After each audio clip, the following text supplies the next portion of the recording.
All right, so this is my update of my 1971 Clark Thistle. So this project seemed to escalate a little quicker than expected. So the last time I touched base, we put that teak cleaner on and then the brightener. So you could kind of see what the update is. It looks pretty good. Much different. I will put a picture in of what it used to look like, but you can see how white and bright it is. It's pretty dry. So I will sand this down and then put the Sikkens C-Tall stuff on there. But I've been sanding down all the rough spots on the hull. So there were some, like they were kind of, stress cracks in the paint.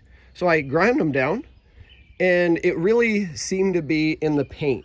So when I got down to the glass or underneath, because I'm not sure if this is like what the original color was here, and then somebody primed it gray and then painted it white, but it definitely bubbled. So I'm gonna come back and hit most of these bubbles until I don't get any bubbles, which I kind of did here.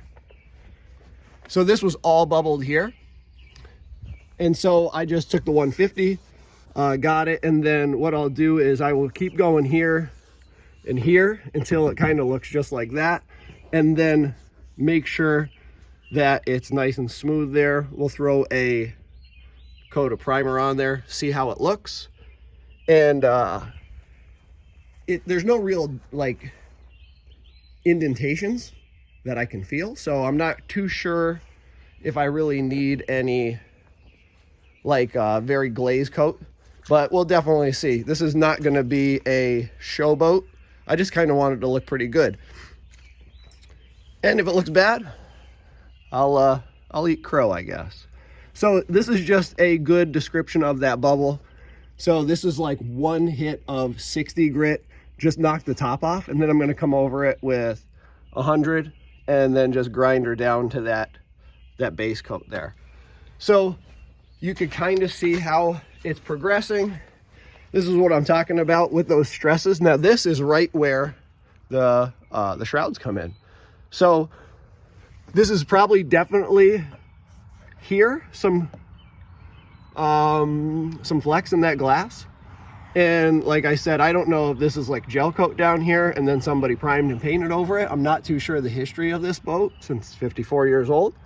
But what I'll do is I'm gonna sand this down, and then we'll see what it looks like after I do hit it with, the sander, and see if it comes out or if I got to do any work or whatever. But that's got to definitely be a high stress area. So we'll see.